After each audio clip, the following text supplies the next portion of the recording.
En la cadena SER del Guadiato, Diálogos. Un espacio de Radio Peñarroya para escuchar, comprender, para razonar. Diálogos, con la firma de Francisco Javier de los Ríos. 1:35 de la tarde, como cada lunes, nuestro espacio que dirige el profesor Francisco Javier de los Ríos, Diálogos, al que ya saludamos. Profesor de los Ríos, ¿qué tal? Buenas tardes. Hola, buenas tardes. Hoy con la presencia de un doctor en veterinaria, el doctor Antonio José Arenas Casa, que además es el presidente, entre otras cosas, del Colegio de Veterinarios de Córdoba. Pero antes de hablar con él, porque creo que ya lo tenemos al otro lado del hilo telefónico, me gustaría, profesor de los Ríos, que hiciera una pequeña semblanza, ¿no?, del personaje al que vamos a entrevistar en el día de hoy.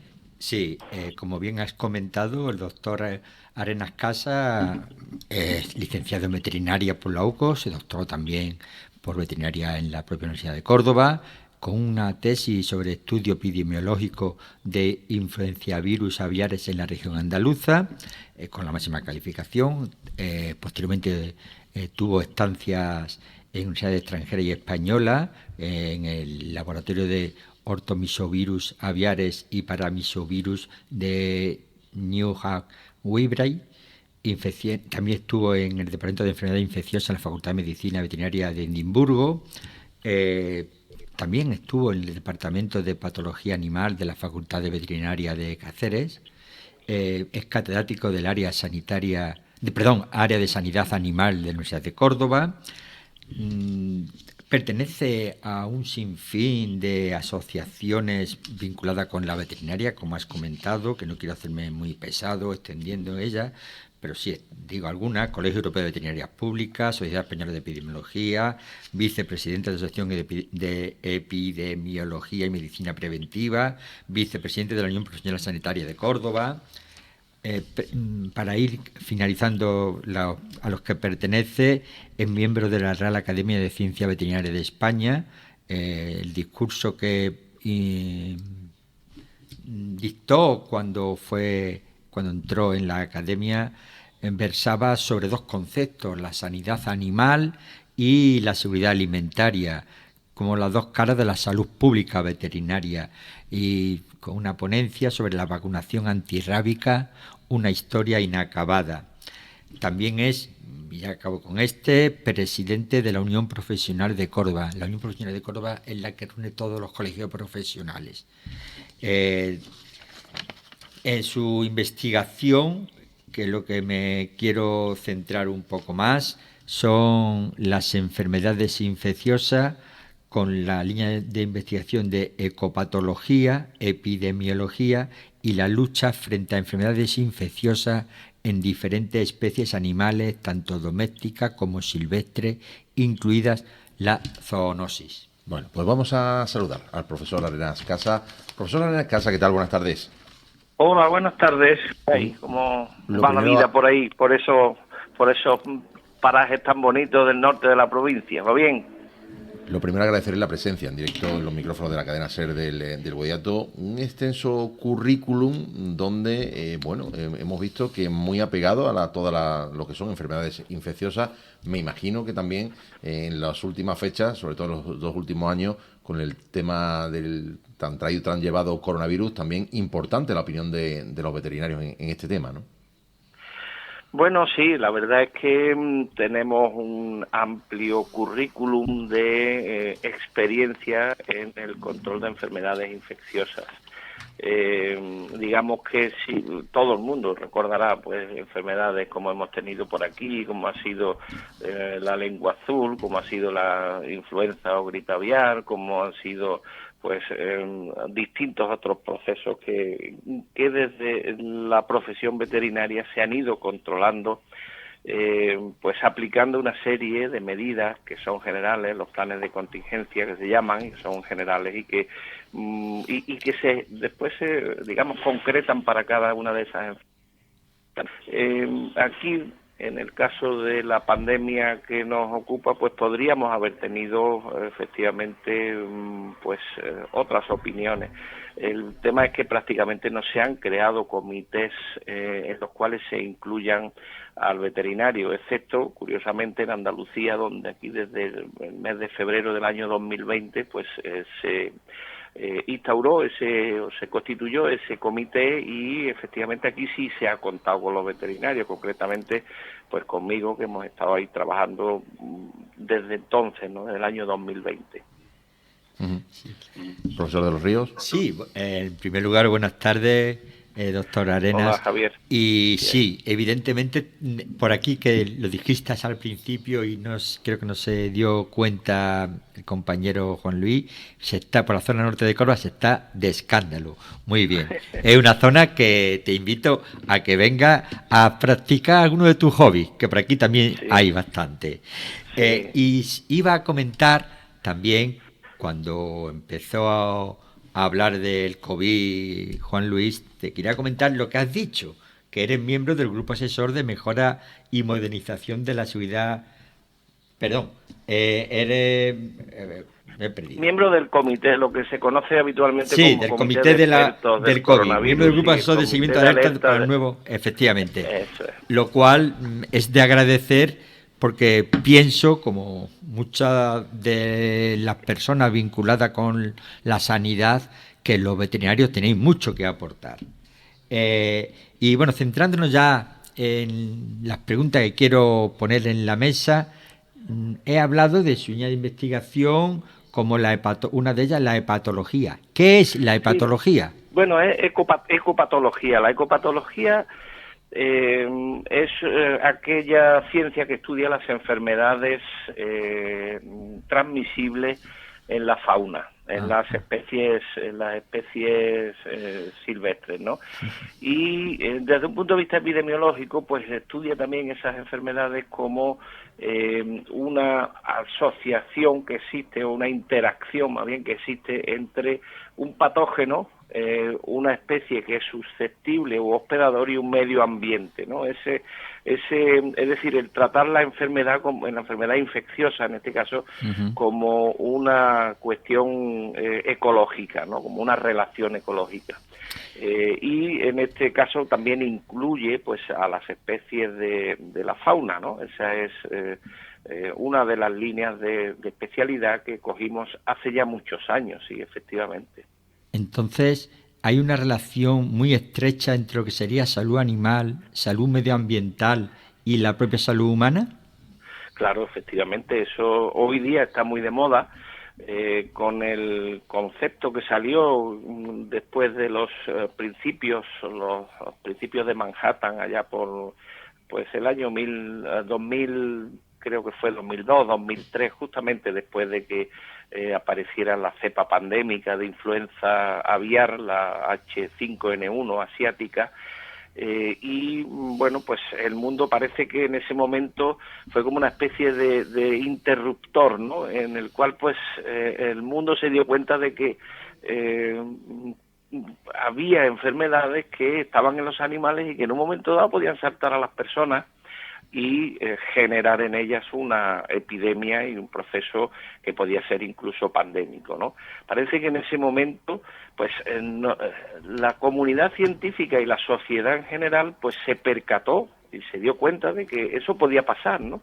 Entonces surgieron esos principios de Manhattan, y como consecuencia de eso pues el concepto que hoy se conoce como una sola salud, o en inglés, porque es muy, ya digo, está muy extendido, ¿no? El concepto One Health, que es una sola salud, ¿no? Ese concepto que hoy día pues incluye precisamente la sanidad animal, la sanidad humana y la sanidad medioambiental o de las especies silvestres, ¿no? ¿Y cree usted que está suficientemente potenciada esta única salud o una sola salud en España, o habría que potenciarla más? Bueno, el tema es un poco complejo, porque si bien el concepto una salud es muy antiguo, es decir, yo creo que incluso es de los primeros conceptos que hay hace muchos años, en la época prehistórica, incluso en la Babilonia, en la cultura babilónica, incluso en la egipcia, pues lo que el médico era no solamente médico humano, sino también era médico veterinario, es decir, que estaban entonces completamente unidas, ¿no?, esa medicina. Es decir, que esto es un concepto muy antiguo.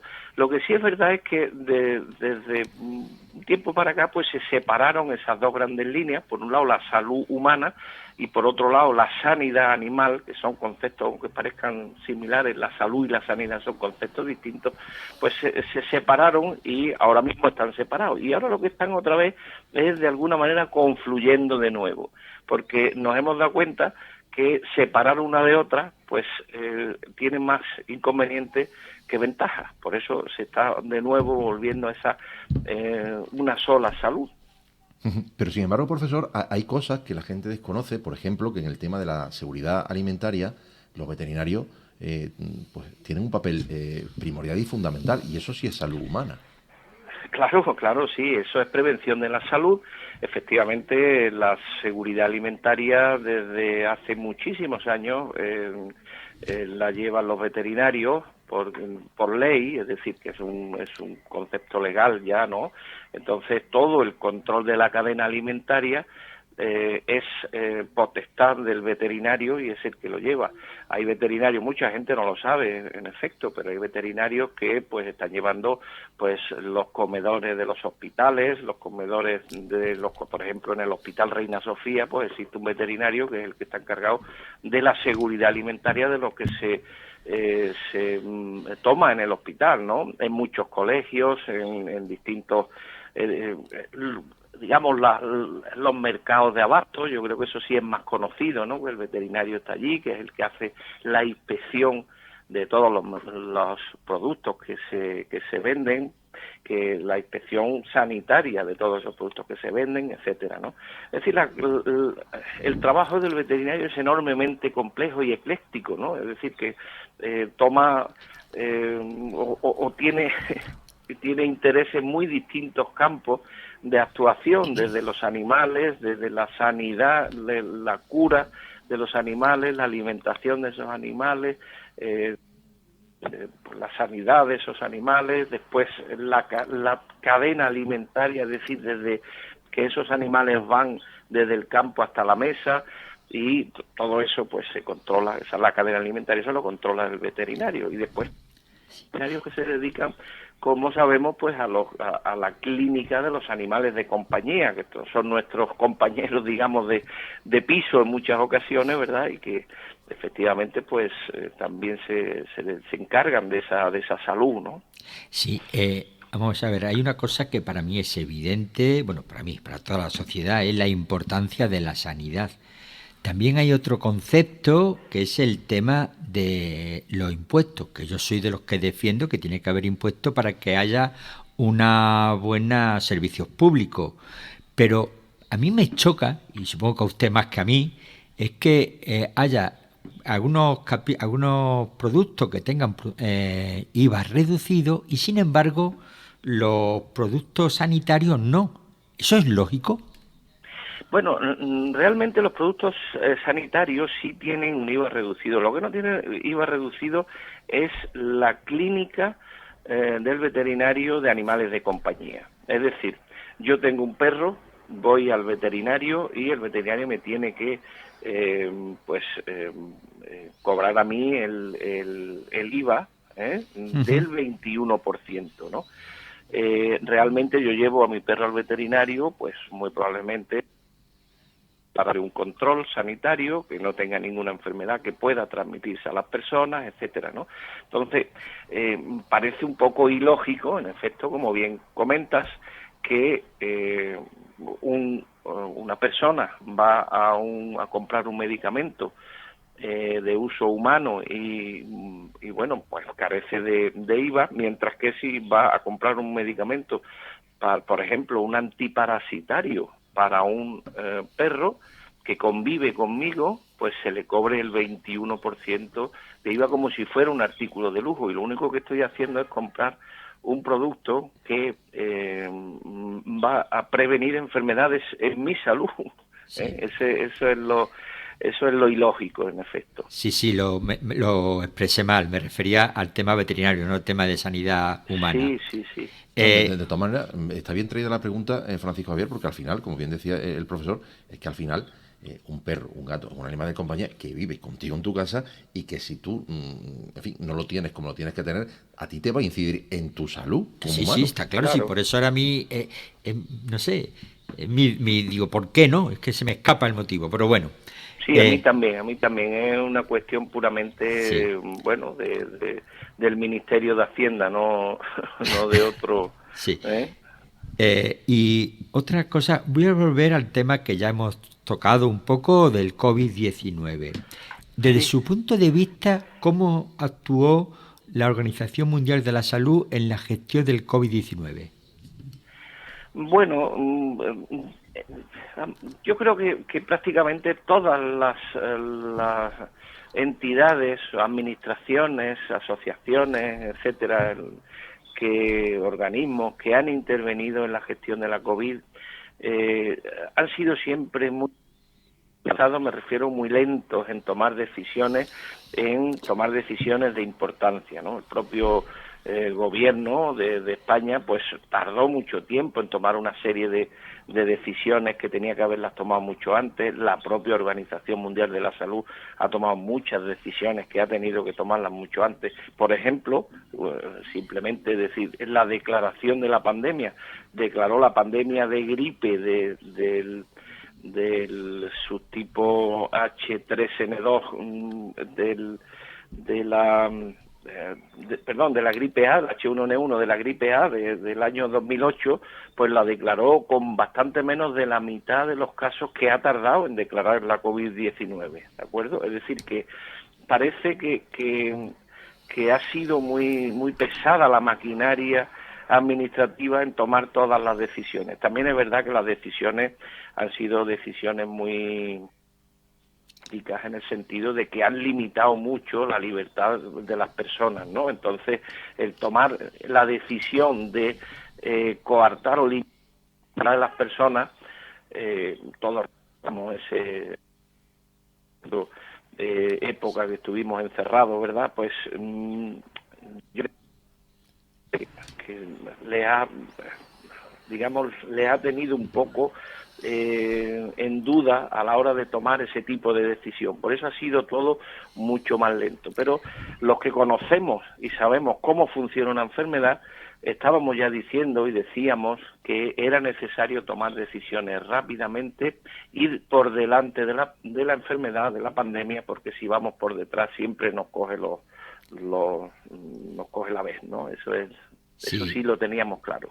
Es que es evidente que es mucho más fácil estabular a animales que a personas. Y aparte claro, también el desconocimiento, ¿no, profesor? Porque ¿no? al final tampoco sabemos muy bien a lo que nos enfrentamos, ¿no? Y porque no tiene mucho sentido en cuanto a números, ¿no? Vamos a hablar de números, porque es cierto que para declarar una pandemia se hace muchísimo más tarde o se retrasa más la decisión en el tema del COVID que, por ejemplo, con la gripe, ¿no? Y eso no tiene tampoco mucha razón de ser, ¿no?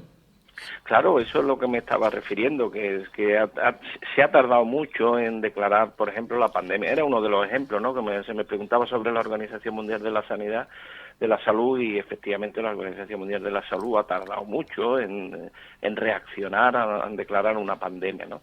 El tema de efectivamente, lo comentaba Javier ahora, es complicado el tomar muchas decisiones, porque claro, decimos, bueno, hay una pandemia de como la que ha habido ahora, una gran epidemia, que podemos hablar incluso de pandemia, ¿no? De gripe aviar, de H5N1, por toda Europa, y ha llegado a España, incluso ha llegado a Andalucía, y la hemos tenido, y curiosamente toda la zona norte de la provincia de Córdoba, una zona de alto riesgo, declarada de alto riesgo de influenza aviar, ¿no? Pero bueno, afortunadamente se han dado los casos lejos de aquí, se han dado en Huelva, se han dado en Sevilla, algo en Málaga. ¿Qué es lo que ocurre?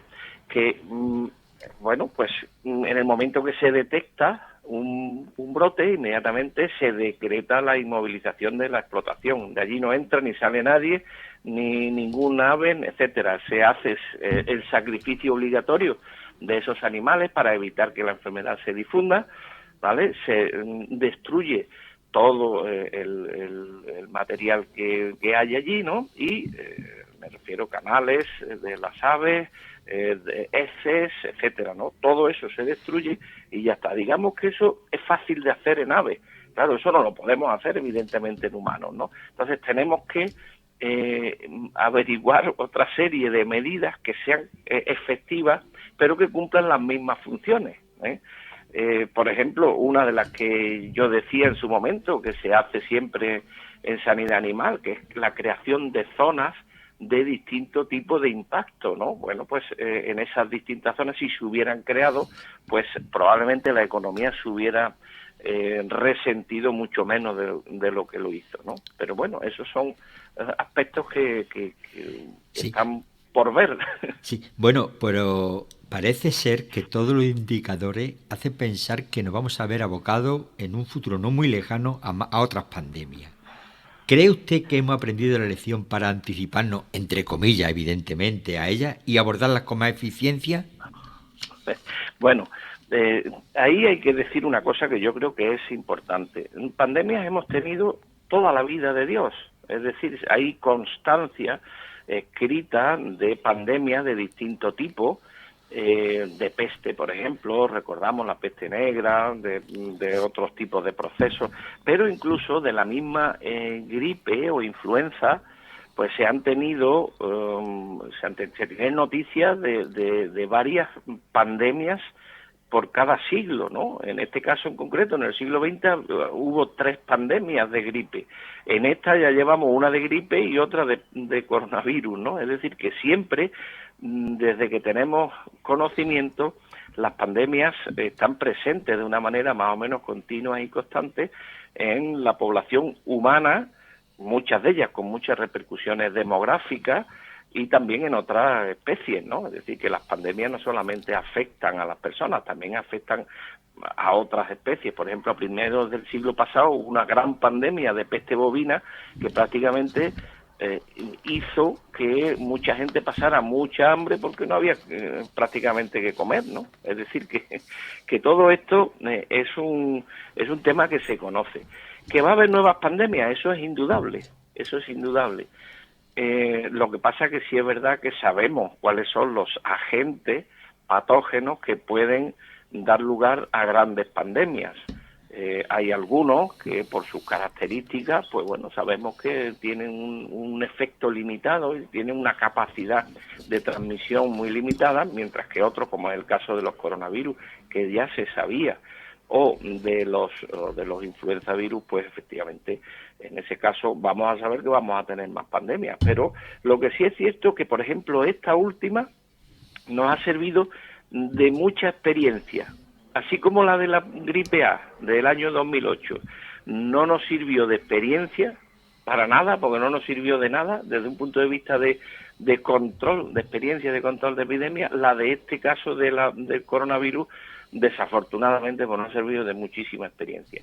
Y también es cierto que eso ha supuesto, esta epidemia de coronavirus ha supuesto un boom, un incremento muy importante de la investigación biomédica, ¿eh?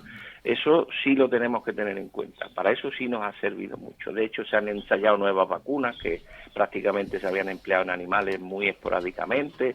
Se están empleando nuevos productos de antivirales, etcétera, etcétera, ¿no? Doctor Arenas Casas, lamentablemente el tiempo de radio es como ese, no acaba enseguida. Tenía muchas más preguntas de su línea de investigación, la zoonosis, los beta-coronavirus, pero me quedo sin tiempo. Y quiero hacerle unas pequeñas preguntas que le llamo personales. ¿Cuál es su música preferida? La mía es el flamenco. Yo soy, o al menos me siento muy andaluz, ¿verdad? Y desde que tengo conocimiento, pues me gusta el flamenco, toco la guitarra flamenca además, me gusta mucho, y bueno, es la mía. No obstante, me gusta cualquier otro tipo de música. Soy melómano, en definitiva. ¿Y literatura? Bueno, la literatura, me gusta mucho la novela española, de clásica, ¿eh? Me gusta, es quizás donde más a gusto me siento, porque, bueno, rememora aspectos de nuestra historia. ¿Cuál es su afición predilecta? Mi afición predilecta, pues por el tiempo que le dedico, probablemente sea la caza. Pues, doctora Elena Casa, ha sido un placer. Llegan las 2 de la tarde y tenemos que cortar, lamentablemente. Muchísimas gracias. Gracias por atendernos en directo, profesor Arena. Es que nos quedamos sin tiempo. Llegamos a las 2 de la tarde, se quedan en la compañía de los servicios informativos de la cadena SER. Luis Miguel Recobre estuvo en el control de sonido. Esta tarde a las 7 llegan los del deporte con SER Deportivo Guadiato. Hasta mañana, adiós. Radio Peñarroya Cadena SER, 90.2 FM. SER Guadiato, la vida que suena.